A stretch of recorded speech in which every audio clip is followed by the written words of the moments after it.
Continuamos nessa aula conversando sobre certidão negativa de débito.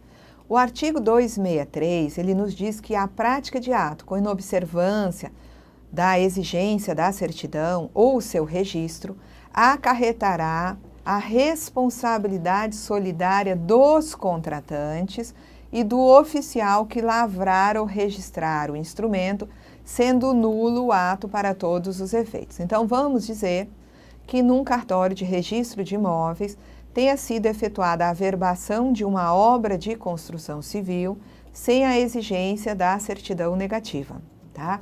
Nesse caso, o oficial que lavrou esse ato, né, esse registro de averbação, ele vai responder solidariamente, tendo em vista as contribuições daquela obra que não foram regularizadas.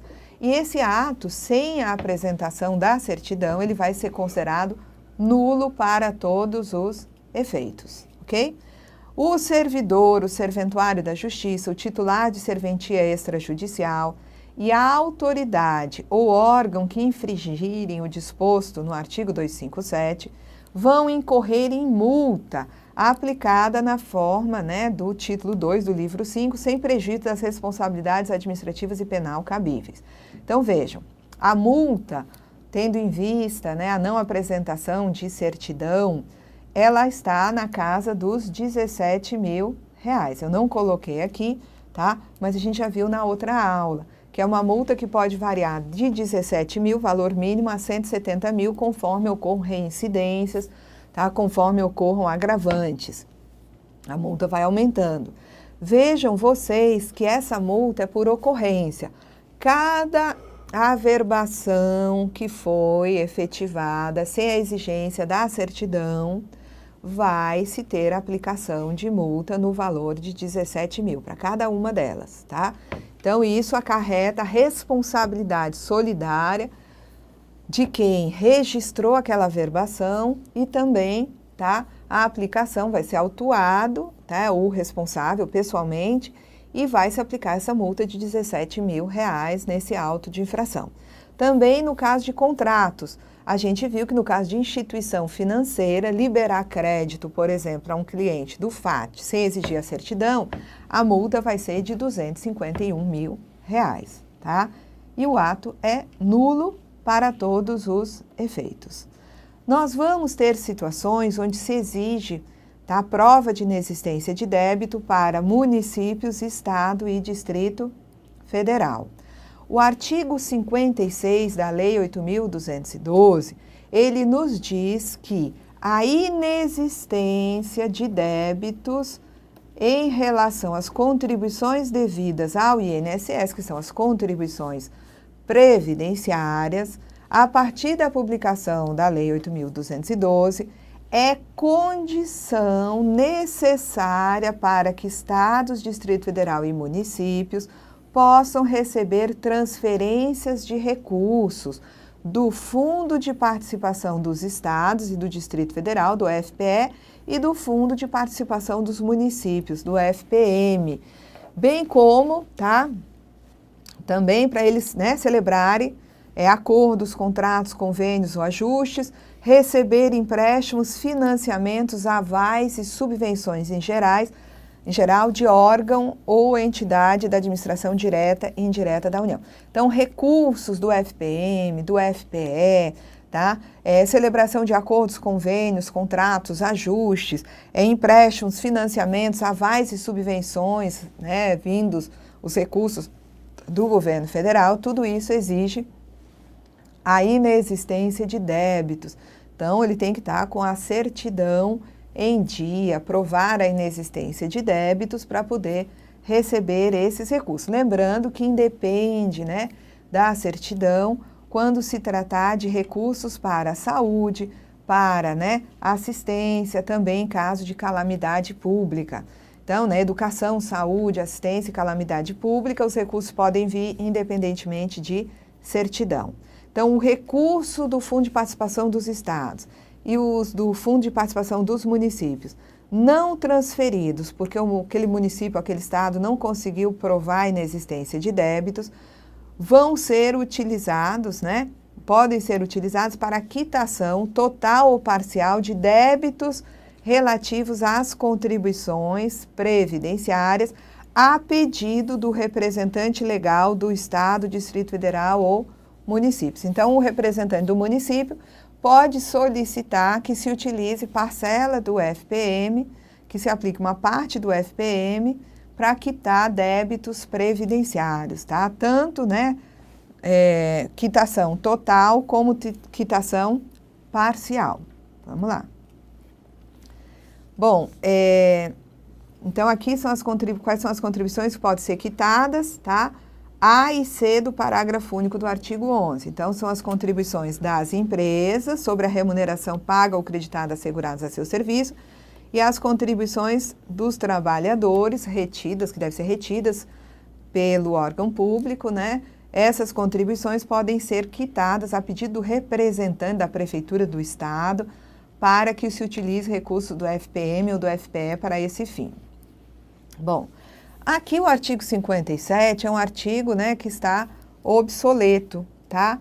Porque você tem aqui, vamos ver aqui, os estados, Distrito Federal e municípios serão igualmente obrigados a apresentar, a partir de 1º de junho de 92, para fins do disposto no artigo anterior, para receber recursos, né, comprovação de pagamento da parcela mensal referente a débitos previdenciários existentes até 1º de setembro de 91.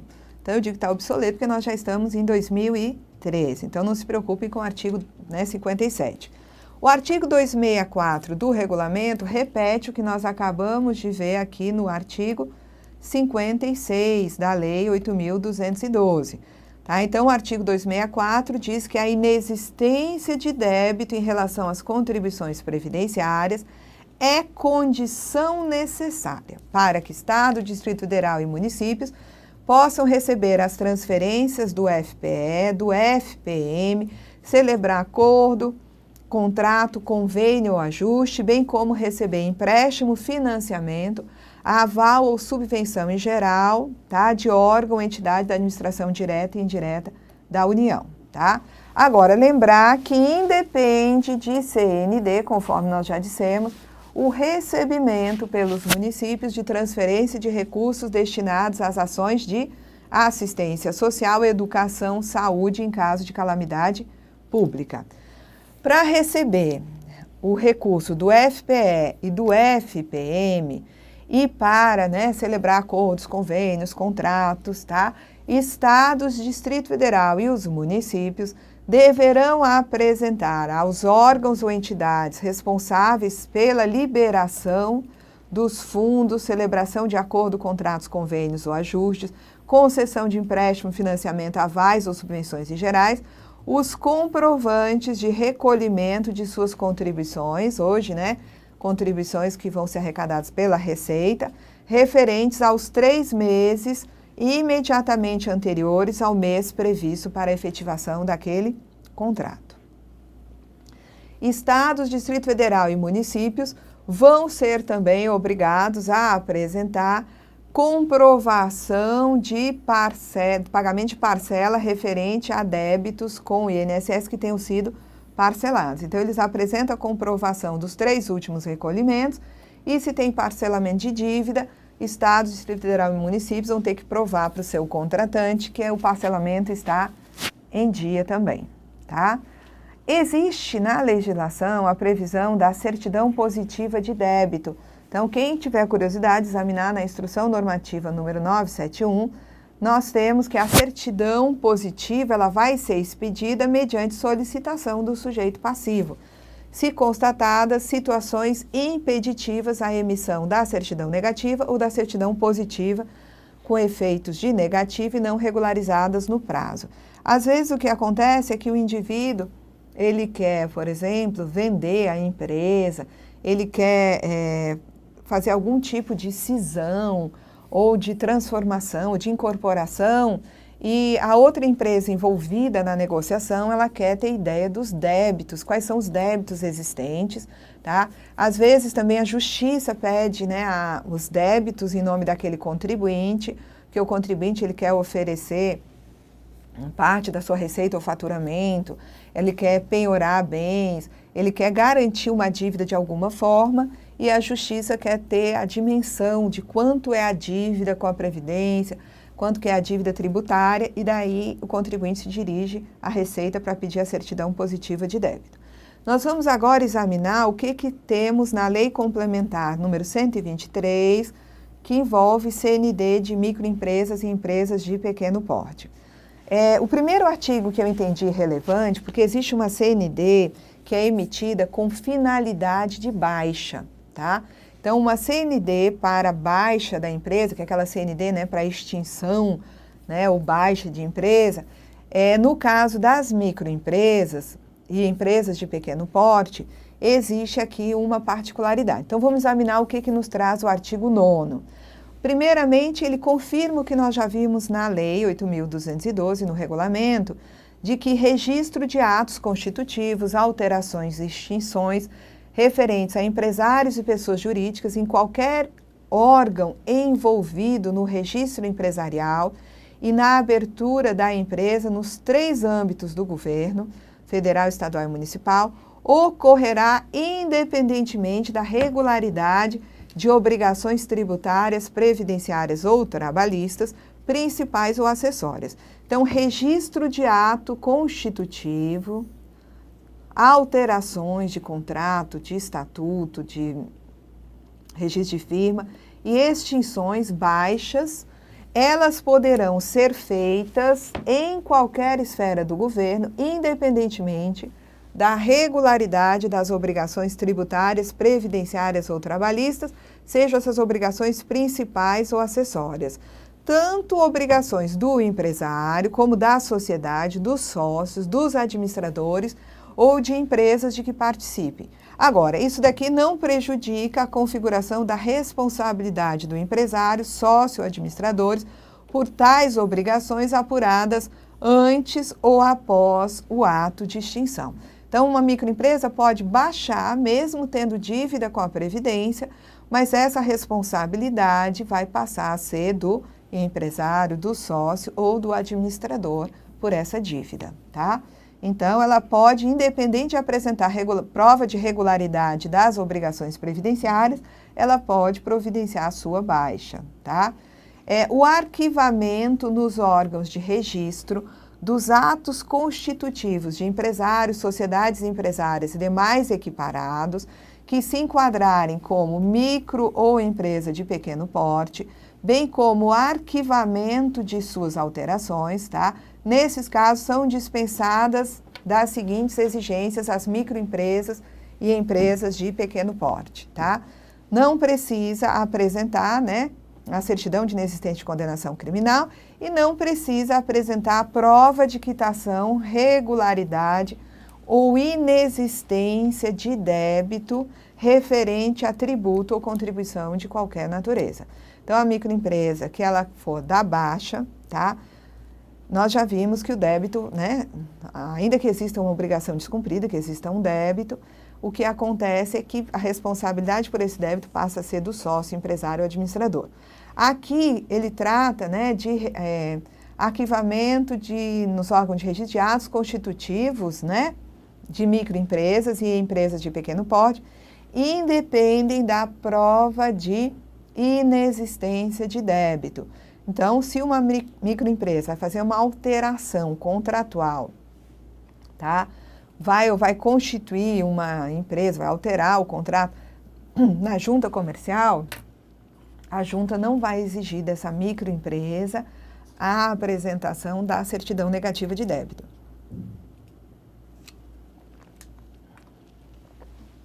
E vejam, desculpa, que isso aqui está dentro da lógica da simplificação das obrigações, né, para microempresas e empresas de pequeno porte. Essa microempresa, empresa de pequeno porte, ela não precisa ser do Simples Nacional. Por quê? Porque a Lei Complementar 123, ela é, ao mesmo tempo, o Estatuto da Microempresa e da Empresa de Pequeno Porte e a lei que cria o Simples Nacional. Então, existem várias disposições que dizem respeito a microempresas e empresas de pequeno porte em geral, mesmo que essas empresas não tenham optado pelo Simples Nacional. Então, uma microempresa, seja ela optante ou não pelo Simples Nacional, ela tem direito a essa simplificação aí, no sentido de que, ao registrar seu ato constitutivo na junta comercial, ela não vai precisar apresentar a certidão negativa de débito, tá? A mesma coisa para a empresa de pequeno porte.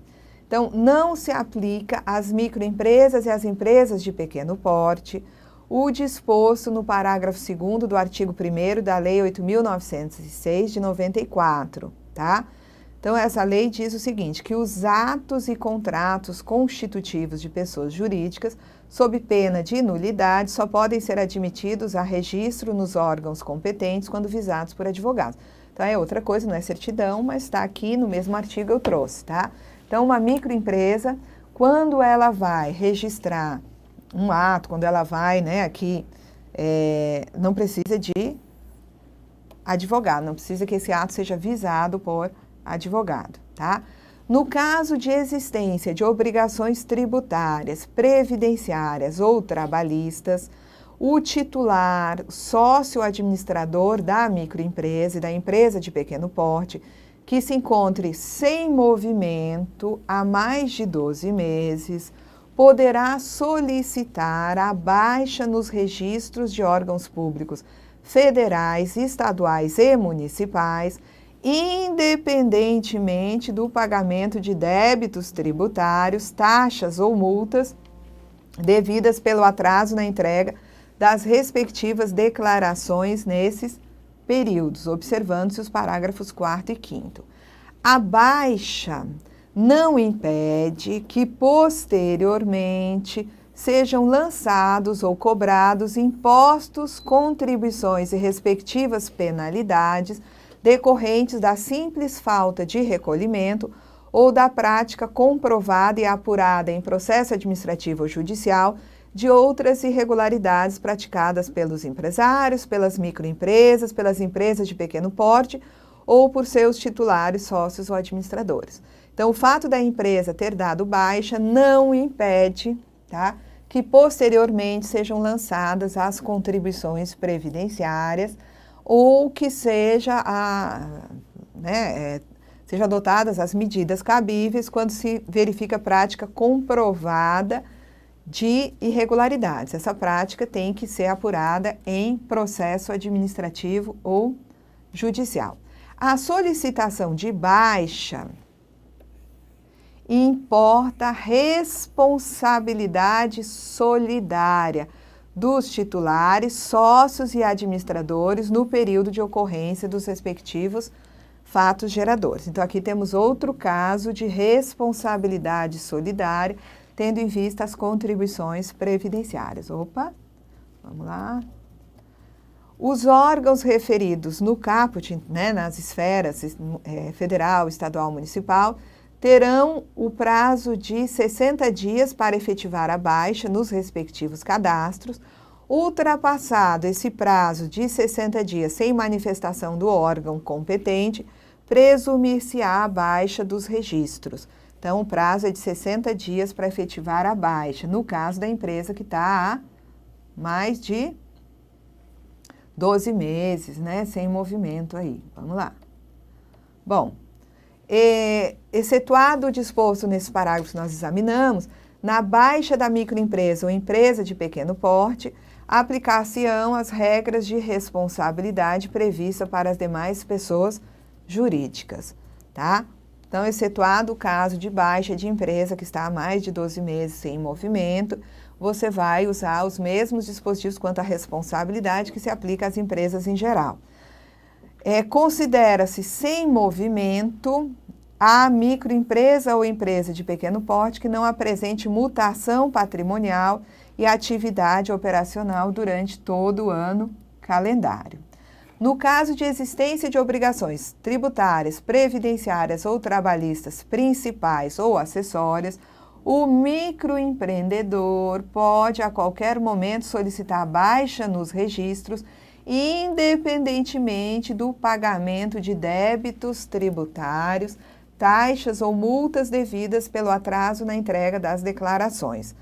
Essa baixa do MEI não impede que posteriormente sejam lançados ou cobrados do titular impostos, contribuições e respectivas penalidades decorrentes da simples falta de recolhimento ou da prática comprovada e apurada em processo administrativo ou judicial de outras irregularidades praticadas pela empresa ou por seu titular, tá? A solicitação de baixa, tá, do MEI importa em assunção pelo titular das obrigações descritas.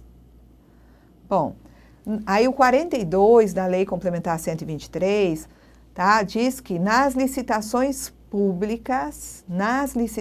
públicas, a comprovação de regularidade fiscal das microempresas e empresas de pequeno porte somente será exigida para assinatura do contrato. Então, a empresa, a microempresa ou EPP pode participar da licitação, mesmo sem a certidão, mas na hora de assinar o contrato, ela tem que ter a certidão, tá? As microempresas, né, empresas de pequeno porte, por ocasião de participação em certames licitatórios, deverão apresentar a documentação exigida para efeito de comprovação de regularidade fiscal, mesmo que esta apresente alguma restrição, tá?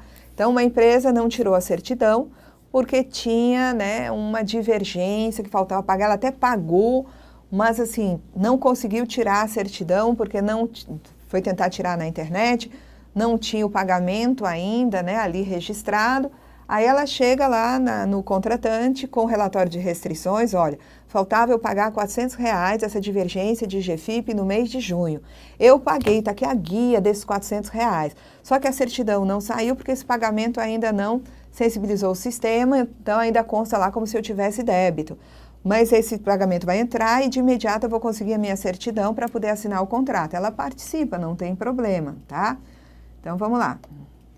Havendo alguma restrição na comprovação da regularidade fiscal, então ela tinha aquela restrição, tá? E não tirou a certidão por conta da restrição que aparece no relatório de restrições.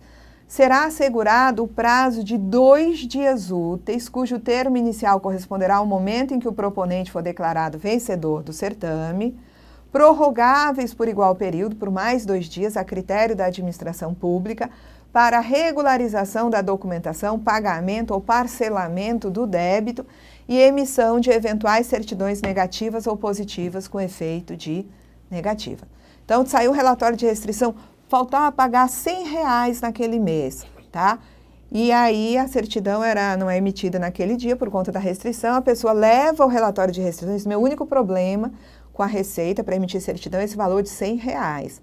Mas eu vou providenciar o pagamento imediato. Então, a empresa ganha a licitação, ela é uma microempresa, uma empresa de pequeno porte, pôde participar da licitação sem a certidão, corre, paga aqueles R$100, tá? E aí apresenta em seguida a comprovação da regularização desse pagamento, ou até já a certidão negativa. Ela tem esse prazo de 2 dias úteis, prorrogáveis por mais 2 dias úteis para fazer isso. A não regularização da documentação nesse prazo de 2 dias úteis, e se a administração prorrogar por mais 2, implicará decadência do direito à contratação, sem prejuízo das sanções previstas na Lei 8666, sendo facultado à administração convocar os licitantes remanescentes na ordem de classificação para a assinatura do contrato ou até revogar a licitação, tá? Aí aqui nós temos algumas disposições especiais que a gente, na verdade, já viu.